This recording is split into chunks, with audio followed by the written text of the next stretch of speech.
Sound check. Yay. Mic check works. Bye-bye. Okay.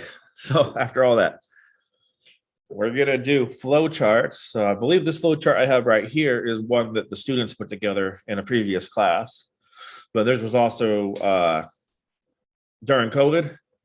Well, not that we're not out of COVID right now, but it was when we were at home. So this is actually your guys' final. So first rule is document everything. Exclamation point, exclamation point.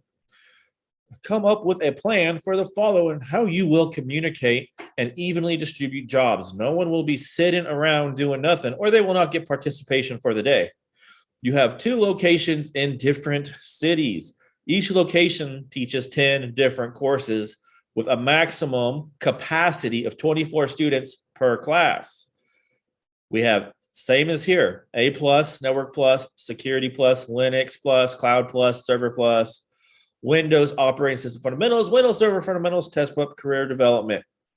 Same classes you guys are taking. You have full staff to think about also: front desk, admin, instructors, accountant, and so on. Everyone who could possibly have a job at the school, you're going to have to think about.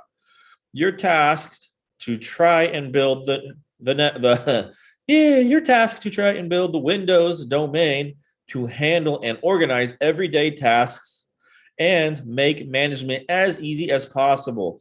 Change can come daily. It means I can throw stuff into the works and change what I asked you to do to plan for this project. So yeah, I can change what I'm having you do, because just like in a real work environment, they might have said, oh, I want this. And they start to see what you're making. Like, oh, can you do this instead? Yeah, I can do that to you. Plan it out day one before you start to build it, i.e. diagram it out, i.e. I'm going to have the servers locked until you show me you have a diagram and that you have a plan before you start building stuff. Everyone must keep track of what they did for the day and turn in the progress of the day and what they contributed. That means everyone must be doing something. You must write down what you did. You must document everything that you did and or what conversations. You cannot just have one person write everything down, put your name on it, and have everybody turn it in to the same document. That is not acceptable. That is you being lazy, not doing anything, and I will be just as thoughtful and give you a 0. Sound fair? I think that's fair. So your day one, which is going to be plan it out, figure out what you might want to do, like how many Active Directories you want to build, how you want to organize it, who's going to have what job. Might be nice to do. So what we're looking at right now is a program called Lucidcharts. It's online, it's free, it's cloud-based. I pay for it because you can only do so many things in here, and then it'll tell you you've met your limit. But it's actually worth the price. So I'm going to zoom out for a second here. And if I can right click, I can zoom over. So this is what previous students put together from something I showed them. So they started thinking about what they have to do on a location. Now, when you guys are doing this, remember, these students were actually at home doing stuff through my server at my house. So there's other stuff they had to think about to make this function. So when you're planning this out, I want you to plan out what you actually have at your disposal. You guys don't have a lot of the stuff that's listed here. You don't have the firewall, like an actual physical firewall to put in place. You don't have routers and modems to play with, right? So for our case, we would think probably our external network you could think of as the WAN. So think of that as the ISP instead of you're on the same network. Think of it as your WAN when you're trying to make a virtual environment to represent what would be 2 locations. And you'd have to figure out, all right, how do I get these both to talk? And also think on our network here, we have subnets that are already being used. We already have a Class B subnet being used. So whatever you use, you need to keep it out of the subnet that we already have active for our computers here, so you don't cause a problem on our network. Or else you'll have to deal with the gremlin, Mr. Yvonne, and he will come over here quick, fast, and in a hurry. And I will laugh and say, good job, kids. But anyway. Going through what they wrote here, we'll just forget the 2 locations because pretty much you can, I'm not saying what they did is right. I'm not saying that's wrong. I'm just saying I want you to do your own thing. So we're just going to use this as an example, and I'm going to zoom in here. So on location 1, the first thing they were thinking, okay, it needs internet. to communicate with two locations, right? You need their WAN. So they put a VPN connection because VPNs can create your tunnel and make it secure, lock it down, encrypt everything, going back and forth so people to try to prevent people from stealing your data. A good hacker can steal it no matter what. Well, that's what they put right there as a VPN connection. And that was also a wild card because you can set up VPNs with your Windows server, but I will make you look it up and see if you can figure out how to get that to work. I actually do have some videos if you check on our YouTube channel on how to do that. So for us on a regular network, usually your internet's coming in through your modem, and then you either have a modem with a built-in router or you have a router external to your modem, which is handling probably your Wi-Fi in your home network. And a lot of times your routers also have firewalls built into your router. Now, we also have firewalls that are built into our Windows system, our Windows Server, Windows 10. They all have like a little cheap firewall. In this case, this would be like a sonic wall, like a physical hardware firewall. Its only job is to monitor traffic coming and going and doing what it needs to. When we need to expand a network, we use a switch, right? So in our case, in your virtual environment, we use virtual switches. And in their case, we were put in an external switch, which gave us access to all of this stuff outside of the virtual machines. The external switch connected through whatever firewall was on the computer the virtual machines were running on, the router. And they drew up this flow chart as though it was like real hardware doing everything. It kind of caused a problem when you go to do stuff in a virtual environment if you plan for something you don't have. So plan for what you have done in class, plan what you do have to use. So coming on down, they have Nat Dhcp Setup. So Nat is also one I have not shown you how to do, but if you want to take one computer and redirect your external or treat it like a router and direct your internet into your network, you can set up the same place where you set up the VPN. You can set up NAT and translate the network into your internal or private network via maybe an external and an internal switch or a private switch on the same server, and give everyone on your network internet going that direction. So that one computer can handle internet, but if that computer goes down, it doesn't take down your internal network. Or if you do have a virus or whatnot, you can shut that computer down and kill your internet really quick. But that's how we're handling stuff here. But what you do see is this arrow pointing over here. And I'll show you guys how to build this really quick. This is an example of what they built really quick. So you notice right here, they have a DHCP scope. If I showed you this in the beginning of class, you'd be like, WTF, mate, right? But you've done this. You've done this. You've been hurt before if you did this wrong. You guys did 10.0.0.1 to 10.0.1.255. So, and then if you set your exclusions for everything, you couldn't handle IP addresses because you excluded everything. So that's what they did for that. And then over here, they actually had how they directed NAT and the numbers they were going to use. Doesn't mean this is what worked, but what I did have them do is go in here and update this flow chart as they were doing stuff to show it. And then the initial next to what they did and who was doing what, like time and date, who did this, who did that. So later on, it was easier. Hey, I did this. So someone couldn't claim they did something that someone else did. So coming over here are very basics. This is kind of familiar, right? We have domain controller 1, Active Directory is on it, group policies. So this is actually all that domain has this. So there's also a domain controller 2. We know this as DC1, DC2, bare minimum. One of your machines, you should at least just know, hey, this should be a physical computer and not actually a virtual machine for your primary domain controller. And then your secondary, anyone after that can be in virtual machines somewhere else on your network, on another machine or whatnot. And they put what they were going to use on this. So here they had 10.10.0.1. Then they put .2 for the DC2. Preferred DNS, they put their local loop back. Same stuff you guys did. Though they were planning out what they were going to do it before they did it. So they know when they got there, your checklist I had you guys do. Well, as you're going, hey, am I activated? Is my time zone correct? Are my updates? I'd recommend not doing updates until you're done, or just wait till you get your WASUs set up and let WASUs handle the updates. and then show me it works. It might or might not work. This isn't about this working. This is about you trying and to plan it out and running the problems is what I really want you to do. But this is showing the gateway. There's one that's not in here. They don't have the read-only domain controller, which would be like a remote site, which they could have done with the other site.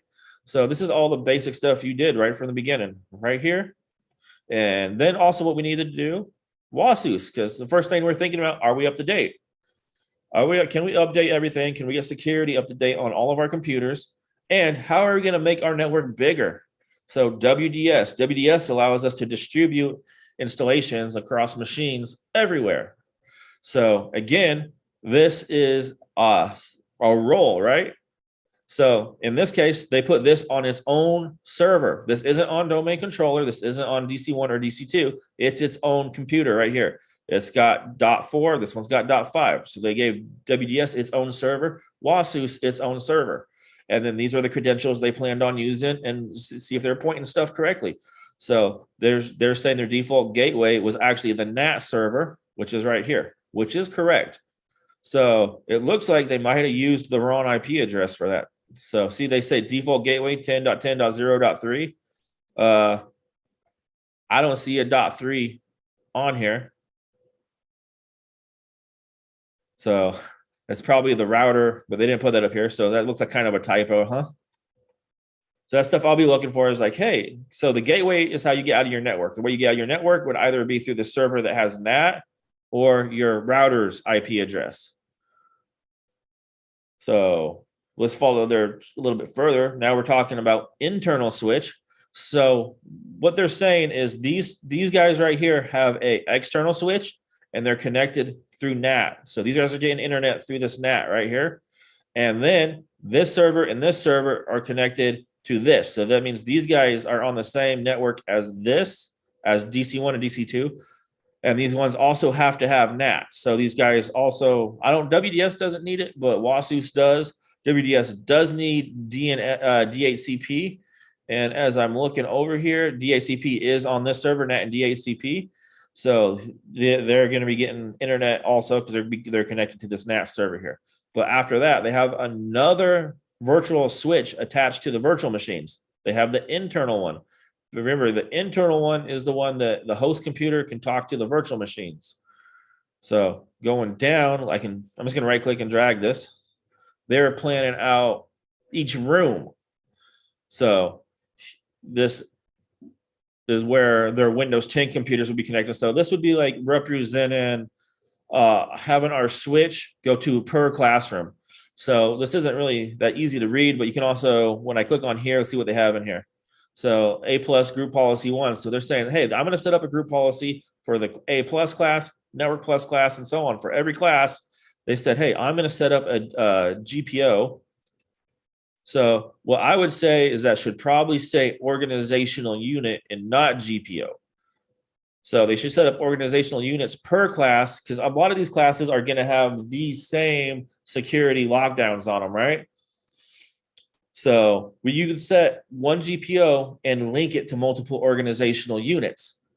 So if you guys got to the WASUS one where you had to do the WASUS group policy to actually make it your workstations and servers pull updates from WASUS, you have to create an organizational unit and you put those computers into that organizational unit. And if they're in it, now the group policy that's assigned to that organizational unit applies to any computer sitting in that OU.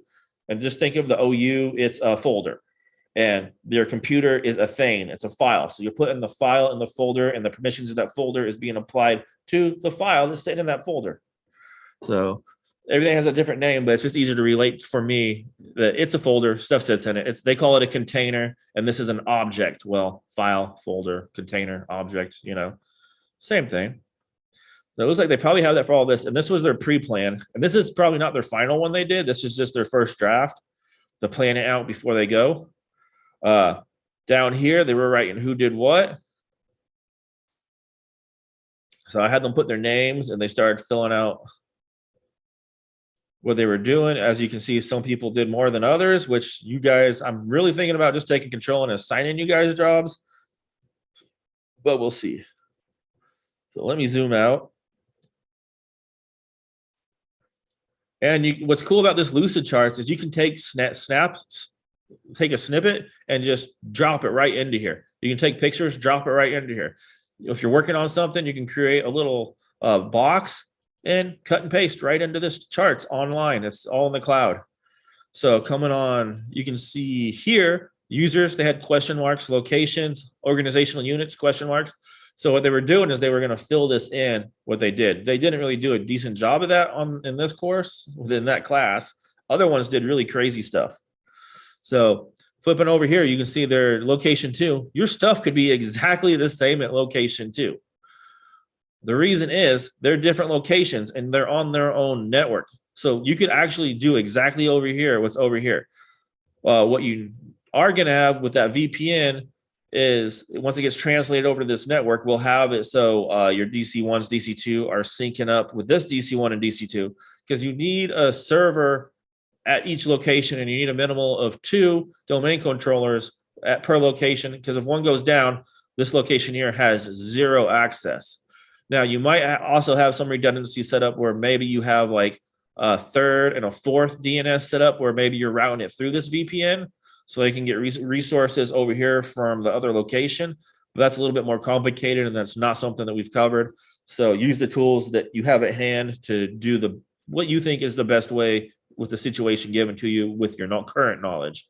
And then later you can build on that and say, hey, if I had that, I would have done that if I knew about this. Well, that's the whole point, to use what you have, and then how would you do it better later?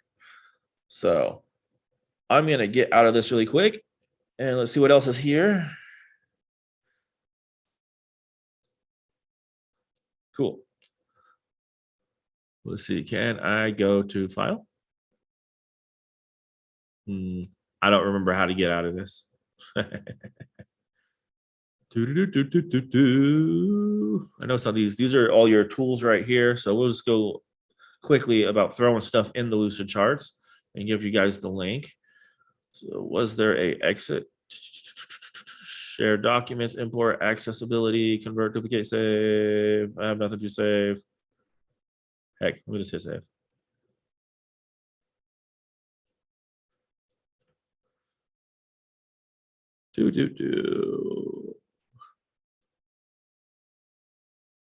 I feel special. There we go. The icon. So I've actually used Lucidcharts to draw a floor plan of our class, of our building right here.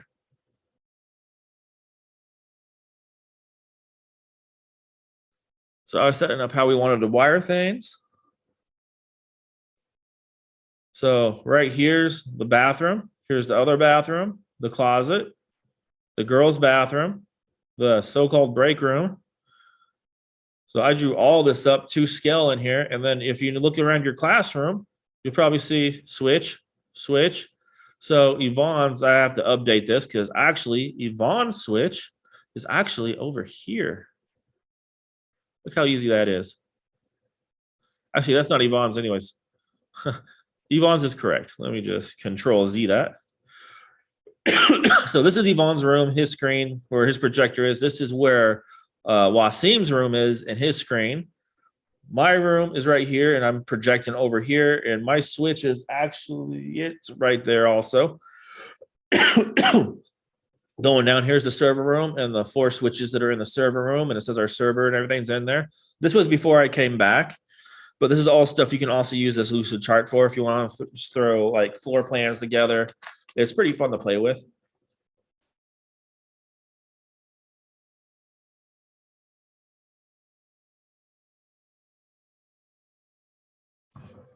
So let's open up a new one. So now that I know I can click on this to get out of it, you can see I've had many different iterations of this. So let's see right here.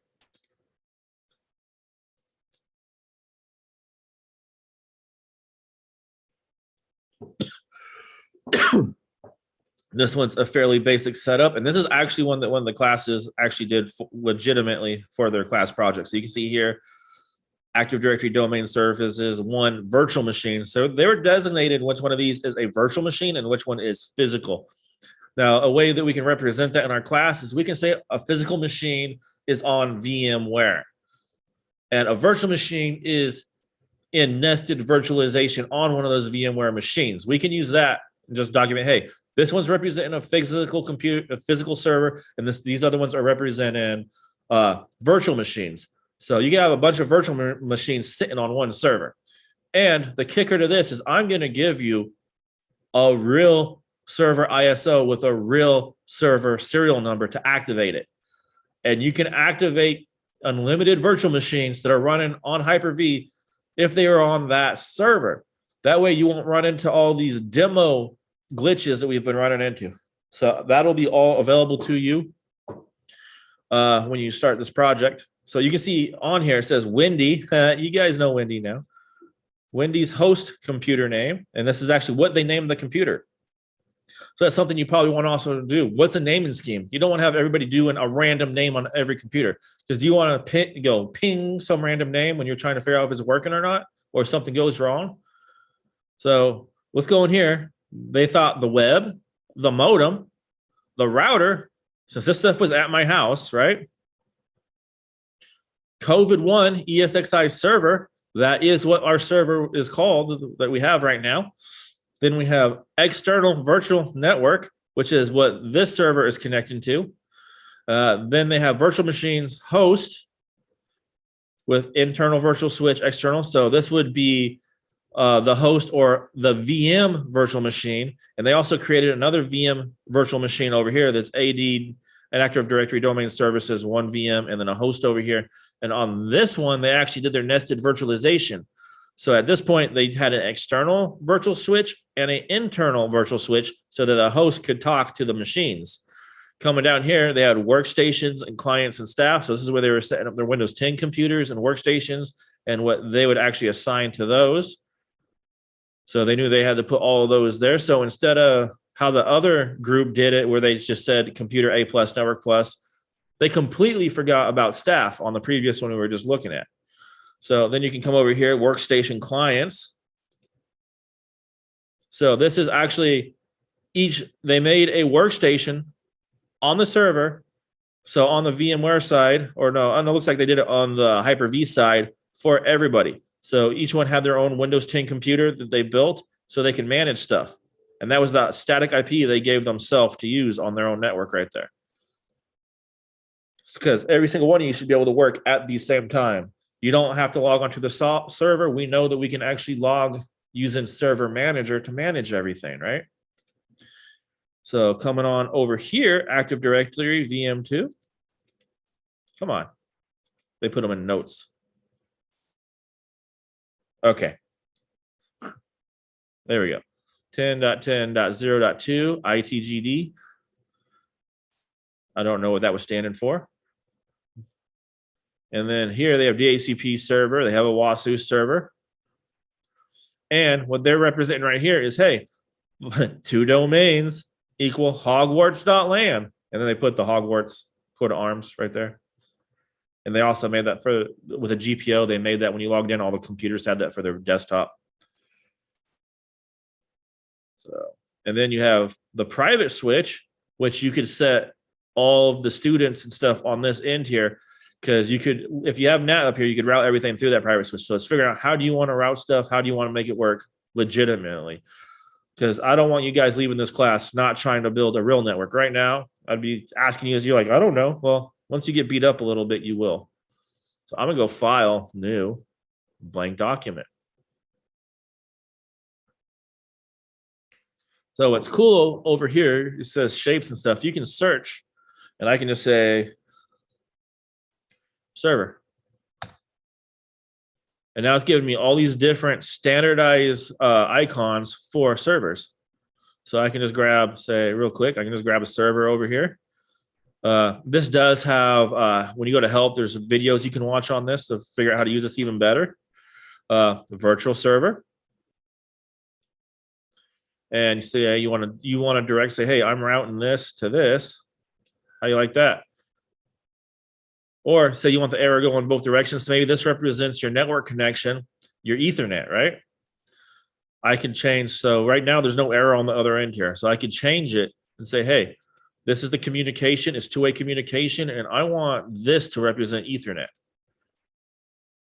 So it makes it really easy to start drawing stuff out. I can also just click on that, Control C, come over here, Control V, and I can use my arrows, and now I have two of these.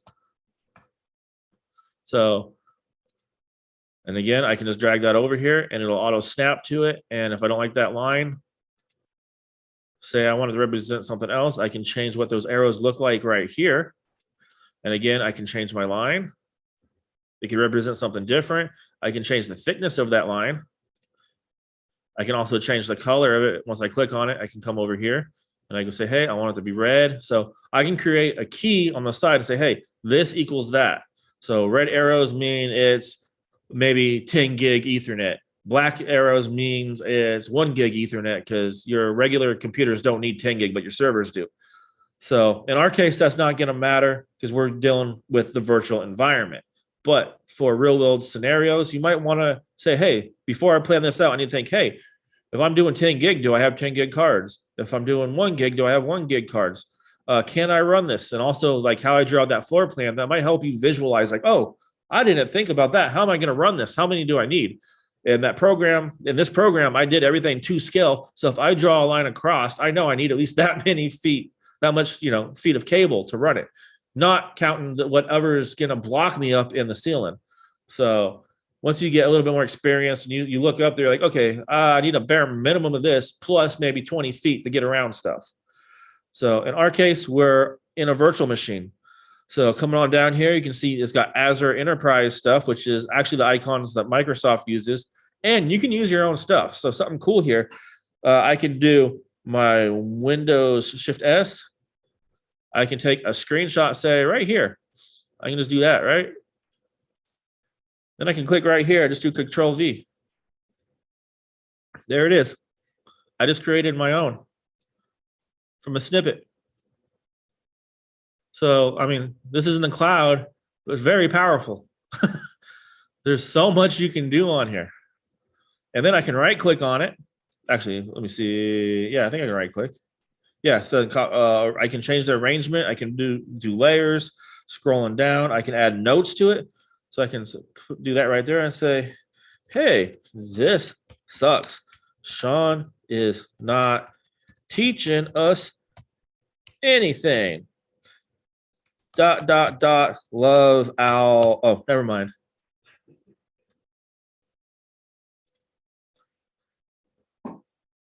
If you know, you know. So you can do this. You can grab logos. You can start planning your stuff out. But on day one, you guys are going to be using this, drawing stuff out. So you're like, okay, server one, what do you need to know on server one? So with that, just doing that notes, you can hide and you just put it in notes right here.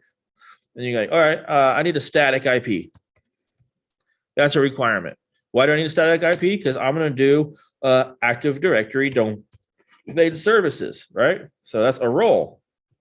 So I can say role. And I'm just trying to use proper terminology. I'm not going to make this look pretty. I just want you to see the tools being used right here. So static IP. So what is static? The static IP is who am I, right? And we had a whole exercise on who am I because there's a few things you need to know who you are so stuff works. First, we need the name of the computer. So let's say comp name. We've been using DC1, but you can use whatever naming scheme you want, but stick to it. Because this is something like, oh, I need to do DC1, DC2, DC3. What if you have 300 domain controllers and they're in different rooms? Maybe you want to say, this is West Wing domain controller 1. This is South Wing. This is basement domain controller. So you might want to come up with a naming scheme that tells you where it is and what it is. So you can get more and more in depth. And the reason why I say this is because when you're dealing with hundreds of thousands of computers and all you get is a notification in your email, it might make it easier for you to redirect someone to go there and look at it so they don't have to ask you to go find it. So naming schemes, we're doing very simple, but we can make them a lot more complex. You'll tend to see like some crazy stuff when you get in the field where it's like KG5, 911 or whatever, and you look it up in some database and it tells you where its location is. So, but if you're doing like your own business, small networks, you're probably going to be doing like the 2 Active Directory, maybe a couple satellite offices with read-only domain controllers. So, but here you can use this. All right, the who am I? Computer name, DC1.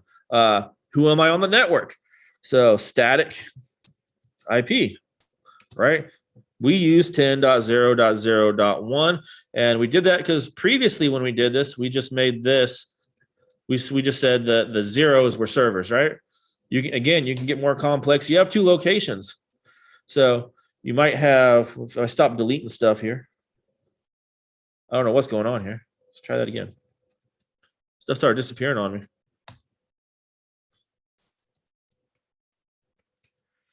So 10 would be if we're using a class A. We can't use anything else in a class A.